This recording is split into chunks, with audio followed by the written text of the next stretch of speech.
नमस्कार, आप देख रही हैं डॉक्टर साहिब आपके साथ मैं हूं मुस्कान। आज के इस एपिसोड में हम बात करेंगे एपिलेप्सी के बारे में, जिसे हम आम भाषा में मिर्गी भी कहते हैं। हम कई बार ऐसा देखते हैं जिन लोगों को मिर्गी की दिक्कत होती है उन्हें कहीं भी मिर्गी आ जाता है और साथ ही साथ ऐसे स्थिति में करना क्या है लोगों को समझ नहीं आ पाता। और साथ ही कई बार लोग जो आस-पास होते हैं वो कुछ भी करते हैं, मोजा सूंघा देना, मुँह में चम्मच डाल देना और भी मन में जो चीज़ें आती हैं वो करने लगते हैं उन्हें, क्योंकि पता ही नहीं होता कि करना क्या है। आज हम इसे पे तमाम जानकारी लेंगे और ये जानेंगे कि जो भी पेशेंट को मिर्गी आता है तो उनके जो भी आसपास के लोग हैं उन्हें क्या करना है ताकि उन्हें कंट्रोल में किया जा सकते हैं, और साथ ही जो भी लोगों को मिर्गी आता है उन्हें किन चीज़ों का ख्याल रखने की ज़रूरत है। इसी पे खास बातचीत करने के लिए हमारे साथ मौजूद है डॉक्टर ब्रजेश कुमार। आपको बता दें कि बिहार के जाने माने न्यूरो सर्जन हैं और साथ ही साथ ये आईजीएमएस में एसोसिएट प्रोफेसर हैं। सर नमस्कार, बहुत बहुत स्वागत है आपका। नमस्कार। सर आपसे जानना चाहेंगे, अगर हम मिर्गी की बात करें तो हम देखते हैं ऐसे बहुत सारे लोग हैं जिन्हें मिर्गी की दिक्कत होती है जी। और साथ ही जो भी मिर्गी जिन लोगों को आता है उनके जो आसपास के लोग हैं उन्हें नहीं समझ आ पाता कि करना क्या है ऐसी स्थिति में। तो सबसे पहले तो हम ये जानना चाहेंगे कि जी। आसपास के लोगों को आप क्या कहना चाहेंगे?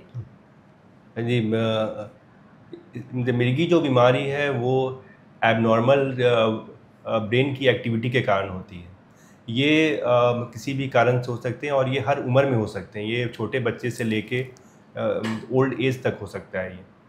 इसके जो मतलब कारण होते हैं वो मतलब छोटे बच्चों में ख़ास करके हाई फीवर के कारण हो सकता है, जेनेटिक कारण हो सकते हैं। छोटे बच्चों में भी ब्रेन के ट्यूमर्स होते हैं। एडल्ट में जो है वो चोट लगने के कारण हो सकता है, स्ट्रोक के कारण हो सकता है, ट्यूमर्स के कारण हो सकता है। तो इसके बहुत सारे कारण हैं और ये किसी भी एज में हो सकते हैं। इसके लिए कोई एज लिमिट नहीं है कि इसी एज में ये होगा। दूसरा ये है कि अगर मिर्गी होती है, दो तरह की होती है। एक तो है, एक को हम लोग अलग बोलते हैं फोकल सीजर, माने उसमें उसके शरीर का कोई एक अंग, जैसे उसका ओठ पे या हाथों में या पैरों में कोई एक अंग में एबनॉर्मल मूवमेंट होती है, और एक होती जनरलाइज्ड। उसमें आदमी के हाथ पैर फेस सब में एबनॉर्मल मूवमेंट होते हैं। वो इंसान थोड़ी देर के बाद बेहोश हो सकता है, उसके मुंह से फेन आता है, जो हम लोग नॉर्मल जो आम आदमी उसी को देखता है और उसी को देख के वो मतलब घबरा जाता है। इसमें उसमें सबसे पहले हम लोग को मरीज़ को एक तरफ साइड में लिटा देना चाहिए, ताकि उसका जो भी अगर उसकी उल्टी होती है या कोई भी कफ है वो उसके सांस नली में नहीं जाए, क्योंकि वो मरीज़ अपने होश में नहीं है। दूसरा होता है कि टंग को बाइट करता है, वो अपने जीभ को काट सकता है। इसीलिए उसमें कुछ हम लोग को चम्मच अगर अवेलेबल है तो वो रखना चाहिए, या कुछ मेटालिक है तो वो उसके दो दांतों के बीच रख देना चाहिए, ताकि वो उसके जीभ को काटे नहीं, और उसको थोड़ी देर पकड़ के रखना चाहिए। वो थोड़ी देर के बाद मिर्गी अपने आप ही, और जो उसकी जो मूवमेंट है वो ठीक हो जाती है। कई बार जो है वो मतलब ठीक नहीं होती और कई मिनट तक वो चलती रहे, तो ऐसे कंडीशन में इमीडिएटली हम लोग को हॉस्पिटल लेके मतलब जाना चाहिए। क्योंकि अगर वो 1-2 मिनट में अगर ठीक नहीं हुआ तो फिर उसमें इमीडिएट ट्रीटमेंट की ज़रूरत है।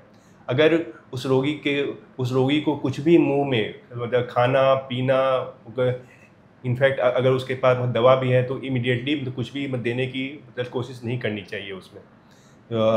और सभी लोगों से अनुरोध है कि उसमें कि किसी तरह का मतलब चप्पल सूंघाने से या मोजा सूंघाने से उसमें कोई फ़र्क नहीं पड़ने वाला, क्योंकि वो मरीज़ अपने होश में नहीं रहता है। इसीलिए आप जो उसी हिसाब से जैसा मैंने बताया वैसा आप लोग करें। जी। और साथ ही सर हम ये भी जानना चाहेंगे, जो भी लोगों को मिर्गी आता है ऐसा देखा जाता है कि उन्हें कहीं भी किसी भी वक्त मिर्गी आ सकता है, तो ऐसे में क्या उन्हें किसी के साथ जाना चाहिए अगर कहीं बाहर जा रहे हैं, या दवाइयाँ रखनी चाहिए? और साथ ही दवाइयाँ इसका नहीं क्यों छोड़ना चाहिए, क्योंकि हम हाँ। देखते हैं कि इससे कुछ भी हो हाँ, सकता है? बिल्कुल। उनको जिनको भी ये शिकायत है उनको हमेशा अपना एक आई कार्ड मतलब साथ में रखना चाहिए, और अपना ड्रग की जो हिस्ट्री है वो मतलब साथ में रखनी चाहिए, क्योंकि कई बार वो जब होश में नहीं रहेंगे तो दूसरे लोग उसको हॉस्पिटल लेके जाएँगे, तो हॉस्पिटल वाले जो है उसी हिसाब से आगे की मतलब ट्रीटमेंट उसका स्टार्ट करेंगे। दूसरा है कि उन लोगों को अवॉइड करना चाहिए कोई भी मतलब डेंजरस मतलब जगह पे जाना, जैसे पानी में जो स्विम करना, या फिर पहाड़ पे चढ़ना, ये सब अवॉइड करने की कोशिश करनी चाहिए इनिशियल स्टेज में। एक बार जब उसका इस्टेब्लिश हो जाता है, जब उसकी दवा जब उसकी वो मतलब रेगुलर लेता है दवा, तो फिर वो मिर्गी फिर मतलब कंट्रोल में आ जाती है। और वो अगर मैं 2 साल तक अगर वो मतलब मिर्गी नहीं आती है, तो फिर हम लोग धीरे धीरे दवा को मतलब कम कम भी किया जा सकता है दवा को। जी। लेकिन ये जो निर्णय है ये मरीज अपने से हम ना लें, ये मतलब डॉक्टर की मतलब सलाह से ही मतलब कम करना है या ज़्यादा करना है वो लें। जी, सर बहुत बहुत शुक्रिया तमाम जानकारी देने के लिए। तो आशा करते हैं दर्शकों की जो तमाम जानकारी है आपके लाभदायक रही हो। तो आज की इस वीडियो में इतना ही। अगर आपने अब तक हमारे चैनल को सब्सक्राइब नहीं किया तो तुरंत कर लें। साथ ही हमारे फेसबुक पेज को लाइक करें। वीडियो देखने के लिए आपका धन्यवाद।